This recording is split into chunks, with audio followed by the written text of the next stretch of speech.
Hello बच्चों, कैसे हैं आप सभी लोग। होप सो आप लोग बहुत बहुत बहुत अच्छे होंगे। मैं संचिता आपका अपनी चैनल फिजिक्स प्रज्ञान में बहुत बहुत स्वागत करती हूँ। तो बच्चों, आज हम कुछ इंटरेस्टिंग सा देखने वाले हैं जो आपको बहुत अच्छा लगने वाला है। तो आप लोग रेडी हैं? फटाफट आइए हम लोग देखते हैं। पहले हम लोग पढ़ने वाले हैं laws of reflection of light, मतलब कि कितने लॉज होते हैं लाइट के रिफ्लेक्शन के, वो हम यहाँ देखेंगे। फिर देखेंगे टाइप्स ऑफ इमेजेस, इमेजेस कितने टाइप की होती है, जैसे कि रियल होती है, वर्चुअल होती है, उसमें क्या डिफरेंस होता है वो भी हम समझने वाले हैं। फिर how do we see an image, किसी इमेज को हम कैसे देखते हैं, मतलब कि कोई ऑब्जेक्ट है उसकी इमेज बनती है, फिर हम उसे किस तरह से देखते हैं ये हम समझने वाले हैं। फिर हम समझने वाले हैं rays used for image formation by spherical mirror, spherical mirror से इमेज फॉर्मेशन होता है। तो रेज किस तरह से यूज की जाती है, जैसे कि फोकस से जाती है, पैरेलल हो जाती है, पैरेलल रहती है, फोकस से जाती है, सेंटर ऑफ कर्वेचर से जाती है, तो कहाँ पे बैक होती है, ये सब हम छोटे छोटे केसेस यहाँ पे समझने वाले हैं। फिर हम मेन केस पे आएंगे और वो है हमारा image formation by the spherical mirror. Spherical mirror, concave mirror, convex mirror, इन दोनों से हमारा इमेज फॉर्मेशन कैसे होता है इसको हम लोग समझने वाले हैं। तो कुल मिला के कितनी टर्म्स हो गई? 1 2 3 4 5। तो 5 टर्म्स हम लोग पढ़ेंगे और आप इसके लिए रेडी हैं? चलिए स्टार्ट करते हैं। पहले हम लोग देखेंगे laws of reflection of light. तो बच्चों, पहला लॉ है the incident ray, the reflected ray. जैसे मान लीजिए कि ये इंसिडेंट रे है, ये रिफ्लेक्टेड रे है, ये एक मैंने मिरर बनाया है, ठीक है ना।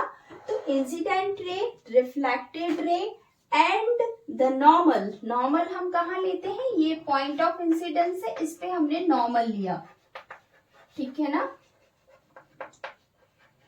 इस पे नॉर्मल लिया। At the point of incidence all are lie in the same plane, same plane में लाई करते हैं। तो सेम प्लेन में मतलब क्या होता है, देखिए जैसे कि ये इंसिडेंट रे है, ये हमारी कौन सी रे हो गई, रिफ्लेक्टेड रे हो गई, ये नॉर्मल हो गया, ये एंगल ऑफ इंसिडेंस हो गया, ये एंगल ऑफ रिफ्लेक्शन हो गया, ठीक है। ये सारी के सारों को हमने कैसे एक तरह से ये एक प्लेन में ले लिया, देखिए इस तरह से, इस प्लेन को नाम दे दिया पी। सेकेंड लॉ आता है angle of incidence is equal to angle of reflection, मतलब कि जितना एंगल ऑफ इंसिडेंस होगा उतना ही हमारा एंगल ऑफ रिफ्लेक्शन होगा। मतलब कि मान लीजिए अगर ये 30 डिग्री है तो इसका मतलब है कि वो रिफ्लेक्टेड भी कितने से ही होगी, 30 डिग्री से होगी।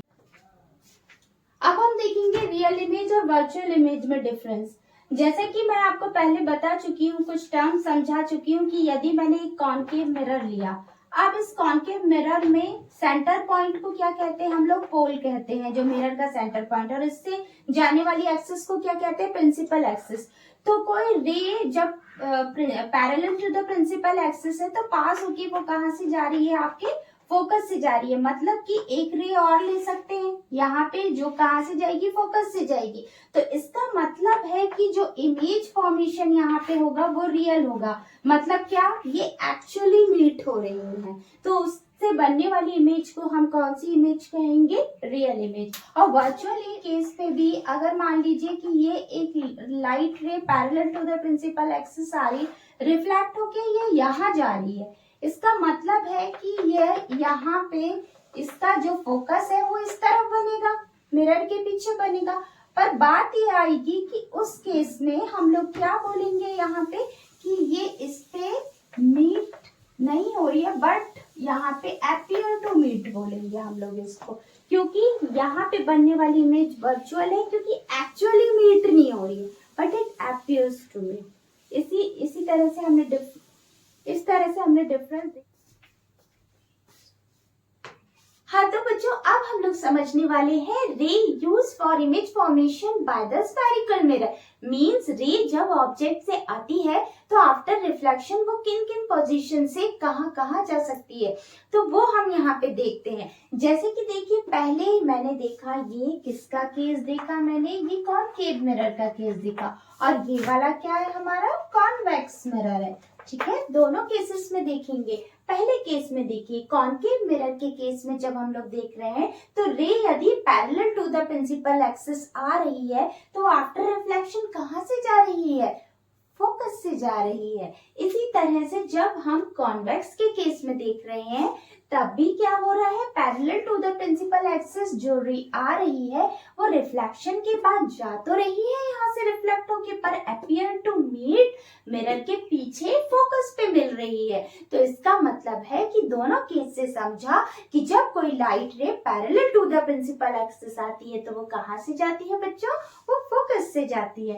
अब हम लोग सेकंड केस देखते हैं, यदि पोल पे आती है तो कैसे जाती है। देखिए पोल वाला जो केस है वो सिंपली एक मिरर का केस है। जैसे कि हमने एक सिंपल सा मिरर लिया, मिरर के केस में क्या होता है बच्चों, जो स्ट्राइक होती है पॉइंट ऑफ इंसिडेंस पे वो स्ट्राइक होकर क्या हो जाती है, यहाँ रिफ्लेक्ट हो जाती है, सिंपल मिरर का केस। पर इसी तरह से हम कॉनकेव मिरर के केस में भी देखेंगे कि कॉनकेव मिरर के केस में भी जो P होता है वो एक तरह से पॉइंट ऑफ इंसिडेंस ही है, पर इसे यहाँ बोला क्या जाता है, पोल बोला जाता है। तो यदि कोई लाइट रे पोल पर आ रही है तो आफ्टर रिफ्लेक्शन वो पोल से ही यहाँ से रिफ्लेक्ट हो जाएगी, इस पॉइंट से ही रिफ्लेक्ट हो जाएगी, और एंगल ऑफ इंसिडेंस और एंगल ऑफ रिफ्लेक्शन जो हो जाएंगे वो बराबर हो जाएंगे।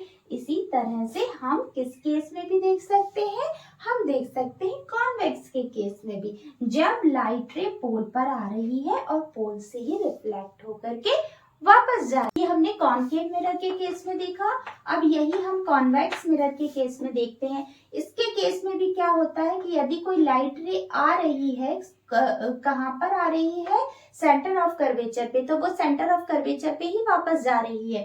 पर क्योंकि यह किसका केस है, ये है कॉन्वेक्स मिरर का केस है, तो कॉन्वेक्स मिरर के केस में ये सेंटर ऑफ कर्वेचर पे अपीयर टू मीट होगी, मतलब यहाँ पे कौन सी इमेज फॉर्म होगी, यहाँ वर्चुअल इमेज फॉर्म होगी, और यहाँ कौन सी इमेज फॉर्म होगी, यहाँ रियल इमेज फॉर्म होगी। नेक्स्ट और लास्ट केस है हमारा कि यदि कोई लाइट रे फोकस से जा रही है तो वो उल्टा हो जाता है, जैसे पहले parallel to the principal axis थी तो फोकस से जा रही थी, अब हम ये बोल रहे हैं कि फोकस से जा रही है तो कहाँ आ गई, parallel to the principal axis हो गई, है ना। तो ये भी केस समझिए। इसी तरह से हम अब कॉन्वेक्स मिरर के केस में देखते हैं। कॉन्वेक्स मिरर के केस में देखिए, यदि कोई लाइट रे यहाँ से आ रही है ना, और कहाँ जा रही है, अगर यहाँ से आ रही है तो यहाँ रिफ्लेक्ट होगी और वो फोकस में मिल जाएगी। यही हमने इस वाली कंडीशन में, फर्स्ट वाली कंडीशन में देखा था। पर अगर हम यहाँ पे ये ले कि ये यहाँ से लाइट रे आ रही है तो ये रिफ्लेक्ट होकर यहाँ वापस जा रही है और फोकस पे मीट कर रही है, तो इसे हम ये भी कह सकते हैं कि ये फोकस पे आ रही है और रिफ्लेक्ट होके कहाँ जा रही है, इधर पे जा रही है, parallel to the principal axis हो रही है, ठीक है ना, प्रिंसिपल एक्सिस के पैरेलल हो गई। तो ये बात आपको समझ में आई।